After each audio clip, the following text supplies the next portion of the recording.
ओम नमः शिवाय। दोस्तों, आपका मेरे चैनल नारायण शाबर ज्ञान में बहुत बहुत स्वागत है। आज मैं आपको रंजनी अप्सरा की साधना के विषय में बताऊंगा। वैसे तो ये अप्सरा साधना बहुत जरा आसान है, लेकिन इस अप्सरा साधना के विषय में ज्यादा लोग बात नहीं करते हैं। लेकिन कुछ साधकों ने मुझे व्हाट्सएप पर मैसेज किया था कि हमें रंजनी अप्सरा की साधना चाहिए। तब इसीलिए मैं इस विषय पर वीडियो बना रहा हूँ, ताकि एक ही वीडियो से कई लोग सीख लें। देखिए, रंजनी अप्सरा देवलोक की अद्वितीय सुंदरी है। इसके शरीर के हर एक अंग से बहुत ही ज्यादा मादक सुगंध भी करती है। जब आप इस रंजनी अप्सरा की साधना करने के लिए बैठेंगे तो आपके कमरे में हमेशा बहुत ज्यादा तेज सुगंध फैल जाती है। यही इस अप्सरा साधना की विशेषता है, जो प्रत्येक साधक के लिए सहज और सुलभ है। इसका केवल एक कारण है, जो कि मैं आपको पिछली कई वीडियोस में भी बता चुका हूँ, कि कई अप्सराएं ऐसी होती है जो मानव के संपर्क में आने के लिए आतुर रहती है। कई अप्सराएं ऐसा चाहती है कि कोई व्यक्ति उनकी साधना करे और वो उनसे सिद्ध हो जाए, ताकि वे मनुष्यों से बात कर सके। अभी का समय ऐसा समय आ चुका है, हर एक मनुष्य, फिर चाहे वो स्त्री हो या पुरुष, वह जीवन में अनेक सी परेशानियों से बंधा हुआ है। हर कोई केवल अपने आप में मगन है। कोई नहीं चाहता कि वो ज्यादा किसी से बात करे। और दुख की बात तो यह है कि आधे से ज्यादा लोग आज के समय में स्ट्रेस का शिकार हैं। हर किसी को कोई ना कोई चिंता है, फिर चाहे वो स्वास्थ्य से संबंधित हो, धन से संबंधित हो, या फिर किसी और प्रकार की हो। व्यक्ति अपना जीवन पूरा संपन्न बनाने के लिए छटपटाता रहता है। वह कुछ ना कुछ प्रयत्न करता रहता है कि कैसे उसे मानसिक और शारीरिक शांति मिल सके। और ये बात चाहे कड़वी जरूर है, लेकिन झूठ बिल्कुल भी नहीं है। और ये बात तो आप सभी जानते ही हैं कि व्यक्ति के शरीर में शारीरिक और मानसिक शांति होना कितना ज्यादा जरूरी है, और व्यक्ति का सुंदर दिखना मन से और शरीर से कितना ज्यादा जरूरी है। क्या चेहरे की सुंदरता केवल काले और गोरे रंग से हो सकती है? नहीं। अगर आपके पूरे चेहरे में चमक, यानी कि आपके चेहरे पर बहुत ज्यादा तेज हो, तो अपने आप में सुंदर दिख सकते हैं। लोग आपकी बातों की ओर आकर्षित हो और आप जो भी काम कहें वो करें। आप अपने आप को देखकर प्रसन्न हो, आपकी आत्मा खुश हो, और आप जो भी चाहें वो सब कुछ आपको प्राप्त हो जाए। यही सुंदरता है। इसी तरह से अगर आप रंजनी अप्सरा की साधना कर सकते हैं, तो ये अप्सरा भी आपकी मित्र या प्रेमिका बनकर आपके साथ जीवन भर रहती है। प्रेमिका का अर्थ ये ही नहीं है कि आप उनका केवल शारीरिक इस्तेमाल ही करें। प्रेमिका तो आपके जीवन का वो रत्न है, जो अगर आपको प्राप्त हो जाए तो आपके जीवन में किसी प्रकार की कमी नहीं रहती है। अगर आपको एक अच्छा लाइफ पार्टनर, या फिर अगर आपको एक अच्छा मित्र मिल जाए जो हमेशा आपका अच्छा चाहता हो, जो आपको हर प्रकार से सपोर्ट करे, तो फिर आपके जीवन में कैसे कोई कमी रह सकती है। अप्सरा तो एक ऐसी नारी है जो सख्त दिल वाले मनुष्य को भी प्रेमी बनाकर छोड़े। जो व्यक्ति अप्सरा साधना कर लेता है, फिर चाहे वो कितना ही ज्यादा कठोर क्यों ना हो, उसका हृदय भी कोमल हो जाता है। वह व्यक्ति उस अप्सरा से उतना ज्यादा प्यार करने लगता है कि केवल सोते जागते उसी की बातें करता है।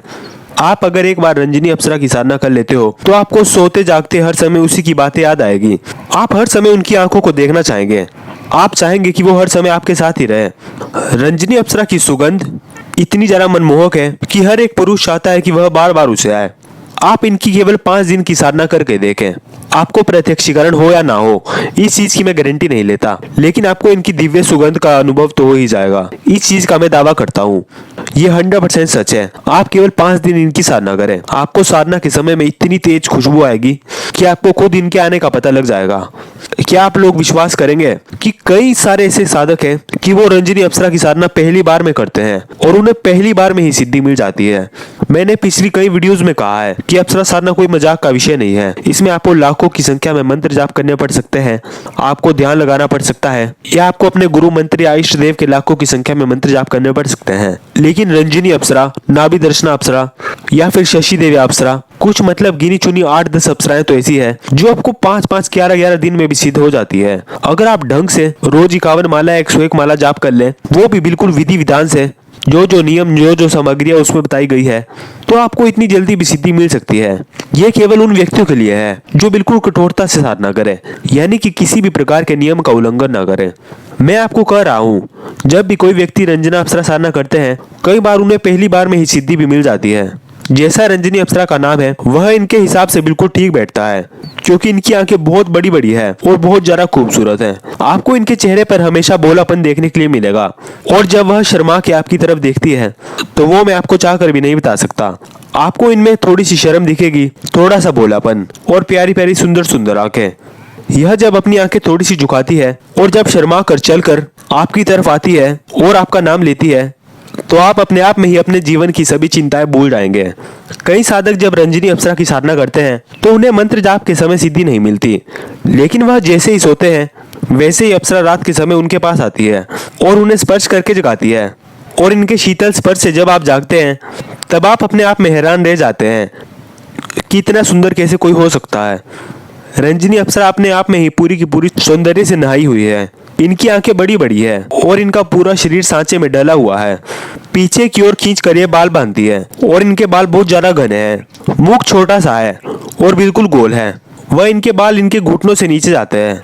वह इनके बालों में आपको गहने और हमेशा फूल मिलते हैं। यानी कि अगर इंग्लिश में कहूँ तो मेकअप किसे कहते हैं या सजना किसे कहते हैं। माथे पर यह छोटी सी सुनहरे रंग की बिंदी और नाक में हीरे की कनीक लगाती है। वह बीच में इनकी सुंदर आंखें दिखती है। यानी कि अगर मैं इनके सौंदर्य का वर्णन करूं तो यह बिल्कुल स्वस्थ, गोल और छोटे प्यारे चेहरे, झुकते हुए अधर, यानी कि ये बहुत ज्यादा स्वस्थ है। इनके प्यारे और गुलाबी कानों में सोने के कुंडल लटकते हैं। गर्दन इनकी बहुत ज्यादा छोटी और कोमल है, जिसकी अगर नसें भी धड़कती है तब भी वो हिरण के समान लगता है। रंजनी अप्सरा, इनकी कंधे और बाहें इतनी ज्यादा सुंदर है कि आप सोच भी नहीं सकते। यह ज्यादातर समय लाल रंग और रेशमी कलर के सुंदर कपड़े पहनती हैं और हाथों में इनके सुंदर कड़े होते हैं। नाभि के नीचे से और जंघाओं तक ये बिल्कुल कसे हुए वस्त्र पहनती हैं। इन वस्त्रों को देखकर इनकी सुंदर नाभि का पता लगता है। यानी कि रंजनी अप्सरा ऊपर से नीचे तक इतनी ज्यादा सज कर आती है कि आपको सौंदर्य का पता लगेगा। आपको पता लगेगा कि सुंदरता क्या चीज है। यही इस अप्सरा की विशेषता है। पाँवों की एक एक उंगली तक का श्रृंगार कर कर यह आती है। यानी कि इतना मन लगाकर कोई सज कर आता है, आप सोच कर भी नहीं सकते हैं। आप केवल मुग्ध होकर इन्हें देखते ही रह जाएंगे। और यह किस प्रकार से श्रृंगार करके आती है आप उसे भी व्यक्त नहीं कर पाएंगे। यह अगर आपसे प्रत्यक्ष सिद्ध होने के बाद आपका हाथ भी पकड़ लेंगी तो आप बिना कुछ कहे इनकी बातों को समझ जाएंगे। इनके शरीर के हर एक अंग से इतनी ज्यादा सुगंध आती है कि आप ये सुगंध इस दुनिया में महसूस कर ही नहीं सकते। यानी कि जब भी रंजनी अप्सरा आपके सामने प्रत्यक्ष हो जाए, आपको केवल इनसे भविष्य के लिए वचन लेना है और इन्हें उपहार में पुष्पों का हार या फिर गुलाब या फिर इत्र, ये सब कुछ देना है। क्या आप इमेजिन कर पाओगे? अगर आप रंजनी अप्सरा साधना को संपन्न कर लेते हैं तो जब भी आप इनके आवाहन मंत्र का उच्चारण करोगे, यह सज शरीर आपके सामने उपस्थित हो जाती है। अप्सराएं कभी भी आपका बुरा नहीं कर सकती। ये केवल आपको छेड़ती हैं और आपसे केवल शिकायत कर सकती हैं। उदाहरण के लिए आप अगर किसी अप्सरा को प्रेमिका रूप में सिद्ध कर लेते हैं और उसे अगर आप 2, 4 या फिर 5-10 दिन नहीं बुलाएं तो वह आपसे कुछ इसी प्रकार से शिकायत करती है कि तुम्हारे पास तो मेरे लिए समय ही नहीं था। और यह आंखों आंखों में देखती है और शिकायत भी इतने मधुर स्वर में होगी कि आपके जीवन में जितना भी तनाव होगा वो 1 सेकंड में चला जाएगा। प्रेमिका का क्या अर्थ होता है ये आप किसी भी अप्सरा साधना या फिर रंजनी अप्सरा साधना से समझ पाओगे। जब आप किसी अप्सरा का कुछ बार आवाहन कर लेते हैं तब आपको उसके आवाहन मंत्र की भी कोई जरूरत नहीं पड़ती। अगर आप केवल उसे याद करेंगे वह उतनी देर में ही आपके सामने समक्ष हो जाती है।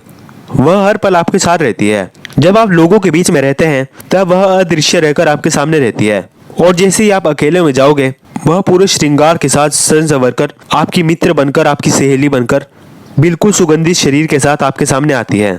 आपकी जो भी चिंता होगी उसे यह अपने रूप और यौवन से और अपनी बातों से बिल्कुल समाप्त कर देती है।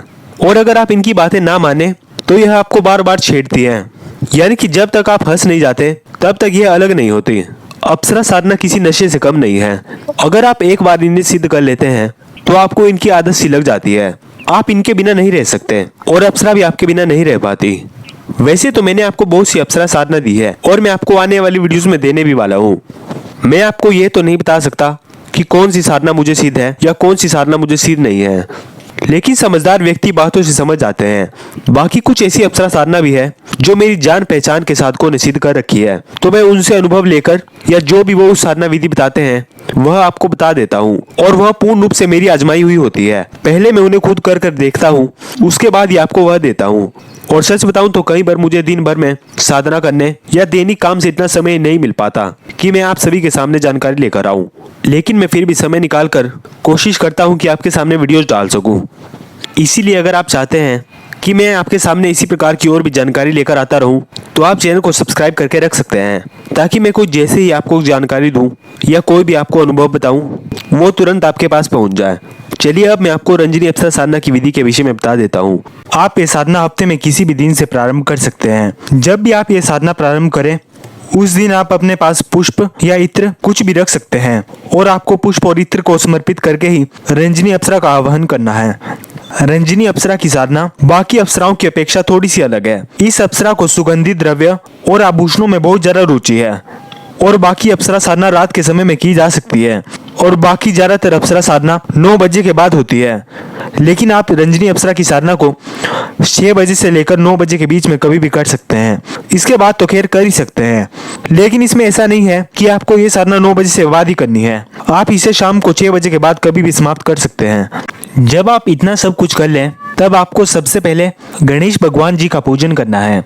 आप गणेश भगवान जी का पंचोपचार पूजन कर सकते हैं, उन्हें तिलक लगा सकते हैं, प्रसाद चढ़ा सकते हैं, धूप दीप दिखा सकते हैं, उनके सामने आप कपूर जला सकते हैं या उनके ऊपर आप पुष्प चढ़ा सकते हैं। आप किसी भी तरह से गणेश भगवान का पूजन कर सकते हैं। और जब आप गणेश भगवान जी का पूजन कर लें तब आपको कम से कम 1 माला गणेश मंत्र का जाप भी करना ही है। आप चाहे तो ओम श्री गणेशाय नमः इस मंत्र का जाप कर सकते हैं और आपको गणेश भगवान जी से हाथ जोड़कर प्रार्थना करनी है कि हे प्रभु, मैं रंजनी अप्सरा की साधना करने जा रहा हूँ या जा रही हूँ। आप मेरी इस साधना में हर प्रकार से रक्षा करें और मुझे इस साधना में सिद्धि प्रदान करें। आपको गणेश भगवान जी का जाप तो करना ही करना है और 5 दिन की साधना में रोज करना है। अब मैंने 1 माला कह दिया है, लेकिन अगर आप 2 माला 3 माला जितना अधिक कर सकें उतना ज़्यादा अच्छा रहेगा। जब आप गणेश भगवान जी का पूजन कर लें और उनका मंत्र जाप समाप्त कर लें तब आपको अपने गुरुदेव का भी उसी प्रकार से पूजन करना है जैसे कि आपने गणेश भगवान जी का किया था। आपके कोई भी गुरु हो सकते हैं, आपको उनका पूजन करना है। और जिन जिन व्यक्तियों का कोई भी गुरु नहीं है वो भगवान शिव को गुरु मानकर ओम नमः शिवाय मंत्र का 5 माला जाप कर सकता है। या जिन्होंने डॉक्टर नारायण दृष्टिमाली जी को गुरु माना है वो ओम परम तत्वाय नारायणाय गुरुभ्यो नमः इस मंत्र का जाप कर सकता है। जब आप गुरुदेव का पूजन कर लें और गुरुदेव का मंत्र जाप समाप्त कर लें तब आपको गुरुदेव के चरणों में पुष्प अर्पित करते हुए कहना है कि हे प्रभु, मैं आपकी शरण में रहकर यह साधना कर रहा हूँ। आप ही हैं जो मुझे इस साधना में सिद्धि प्रदान कर सकते हैं, वह आप ही हैं जो मेरी साधना में रक्षा कर सकते हैं। वह जब आप इतना कर लें यानी कि गणेश भगवान जी और गुरुदेव का मंत्र जाप समाप्त कर लें तब आपको कम से कम 1 माला बटुक भैरव जी के मंत्र का जाप भी करना ही है। वैसे तो इस साधना में किसी भी प्रकार की नकारात्मक शक्ति नहीं आती है, लेकिन फिर भी अगर आप डरपोक किस्म के व्यक्ति हैं तो आप अपनी रक्षा के लिए 1 माला बटुक भैरव जी के मंत्र का जाप कर सकते हैं। और यह मंत्र जाप तो आपको करना ही चाहिए ताकि आपकी साधना में किसी भी प्रकार की नकारात्मक शक्ति चाहकर भी विघ्न ना ला सके। आपको स्क्रीन पर भी मंत्र दिख रहा होगा और ये मंत्र मैं आपको पढ़कर भी सुना देता हूँ। ओम ह्रीम बटुकाय आप दुधारनाय गुरु करु बटुकाय ह्रीम। आपको बटुक भैरव जी से हाथ जोड़कर प्रार्थना करनी है कि हे प्रभु, मैं आपके इस रक्षण में रहकर ये साधना कर रहा हूँ या कर रही हूँ। आप मुझे इस साधना में पूर्ण रूप से सुरक्षा प्रदान करें। रंजनी अप्सरा के अलावा इस कमरे में या मेरे आसपास भी कोई नकारात्मक शक्ति ना आ सके। अगर कोई नकारात्मक शक्ति मुझे नुकसान पहुंचाने का प्रयास करे तो आप उसे तुरंत भस्म कर दें। आप यकीन मानिए, अगर आपने बटुक भैरव जी का 1 माला भी मंत्र जाप कर लिया, वो भी पूर्ण श्रद्धा भाव से, तो किसी भी नकारात्मक शक्ति की इतनी हिम्मत नहीं है कि वह आपकी साधना में आपको नुकसान पहुंचा सके। बाकी आपको साधना में किसी भी प्रकार की सुरक्षा घेरे का उपयोग नहीं करना है, क्योंकि पहली बात तो ये कि कोई भी शक्ति आपका नुकसान नहीं कर सकती। और अगर आप अप्सरा साधना में घेरे लगा लेते हैं तो कई बार अप्सरा स्वयं भी नहीं आ पाती। इसीलिए अगर हो सके तो इनमें किसी प्रकार का दिशा बंधन, आसन कीलन या फिर सुरक्षा घेरा ना लगाएं। आप ऐसे ही साधना करते रहें। अगर आपको सुरक्षा घेरा लगाना ही है तो आप अपने गुरु मंत्र का सुरक्षा घेरा लगा लें। गुरु मंत्र पढ़ते पढ़ते अपनी चारों तरफ पानी के छींटे मार दें या चाकू की नोक की मदद से पानी का एक गोल घेरा लगा लें, क्योंकि गुरु मंत्र एक ऐसा मंत्र है जो आपके भले के लिए ही काम करता है। ये ज़्यादा तीव्र भी नहीं होगा और नकारात्मक शक्ति आपके आसपास आ भी नहीं पाएगी। ये मैंने आपको साधारण सी जानकारियाँ दे दी। जब आप इतना सब कुछ कर लें तब आपको अप्सरा माला से अप्सरा मंत्र का जाप प्रारंभ कर देना है। मंत्र मैं आपको पढ़कर भी सुना देता हूँ। मंत्र कुछ इस प्रकार से है। ओम एम रंजिनी मम प्रियाय वश्य आज्ञा पाल्यफट। ओम एम रंजिनी मम प्रियाय वश्य आज्ञा पाल्यफट। आपको इस मंत्र का कम से कम 51 माला तो रोज जाप करना ही है, वो भी अप्सरा माला से। इस साधना के लिए सबसे ज्यादा जरूरी ये बात है कि आप जिस कमरे में साधना करें वो आपको बिल्कुल सजा कर रखना है। और अगर आपको कहीं से चंदन की सुगंध वाली धूप बत्ती या फिर अगरबत्ती की प्राप्ति हो जाए वो तो बहुत ही अच्छी बात रहेगी। यानी कि आपको चंदन की सुगंध की अगरबत्ती का उपयोग करना है। और इस साधना में आपको हल्के हरे रंग का आसन बिछाना है। बाकी आप अपनी मर्जी से कुछ भी कपड़े पहन सकते हैं। जिन कपड़ों में आप सुंदर लगते हैं आप उन वस्त्रों को धारण कर सकते हैं। महिलाएं भी बिल्कुल सज संवर कर बैठ सकती है, लेकिन जो आपका आसन होगा वो हल्के हरे रंग का होना चाहिए। और आपके सामने जो लकड़ी के बाजोट पर बिछाया जाने वाला वस्त्र होगा वो भी हल्का हरा ही होना चाहिए। साथ ही में इस साधना में केवल 3 ही सामग्रियों की आवश्यकता है। एक तो मंत्र सिद्ध और प्राण प्रतिष्ठित रंजनी अप्सरा यंत्र दूसरा अप्सरा माला और तीसरा रक्षा माला का। ये तीनों सामग्री मंत्रों से सिद्ध और प्राण प्रतिष्ठित होनी चाहिए ताकि आपको साधना में जल्द से जल्द सफलता मिले और आपकी साधना में हर प्रकार से रक्षा भी हो सके। आप ये सामग्री कहीं से भी मंगवा सकते हैं, बस सामग्री मंत्रों से सिद्ध होनी चाहिए। जब आप लकड़ी की बाजोट पर हल्के हरे रंग का कपड़ा बिछा दें और उसके ऊपर आप अप्सरा यंत्र स्थापित कर लें, तब आपको कहीं से सुगंधित पुष्पों को लेकर आना है और वो आपको यंत्र के ऊपर चढ़ा देने हैं। और साथ ही में अगर आपको कहीं से हीना का इत्र प्राप्त हो जाए तो आपको वह भी यंत्र के ऊपर चढ़ा देना है। अगर आपको वो इत्र ना मिले तो आप इसमें गुलाब के इत्र का उपयोग कर सकते हैं। वैसे तो ये 5 दिन की साधना है और जब भी आपकी साधना समाप्त हो जाए और अप्सरा आपके सामने प्रकट हो तो उनके साक्षात उपस्थित होने पर आपको उनको सुगंधित पुष्पों की माला अर्पित करनी है, या आप अपने पास पहले से हिलाकर इत्र भी रख सकते हैं। आप उन्हें वह इत्र भी भेंट में दे सकते हैं, या फिर सुगंधित फूलों की माला, या अगर आपके पास कोई आभूषण है आप वह भी उन्हें दे सकते हैं। ये साधना केवल 5 दिन की साधना है और इसे आप किसी भी दिन से प्रारंभ कर सकते हैं और आपको इसमें रोज 51 माला मंत्र जाप करना है। जरूरी नहीं है कि आप एक ही बार में बैठें और 51 माला मंत्र जाप समाप्त कर दें। अगर आप ज्यादा देर नहीं बैठ सकते तो आप पहले 21 माला मंत्र जाप कर सकते हैं और फिर कुछ देर का विश्राम करें और फिर दोबारा 5-10 मिनट आराम करके आप दोबारा साधना करने के लिए बैठ सकते हैं। लेकिन आपको एक बात का ध्यान रखना है कि साधना कक्ष में आपके अलावा कोई भी व्यक्ति नहीं होना चाहिए, यानी कि जिस समय भी आप साधना करें आप उस कमरे में अकेले होने चाहिए।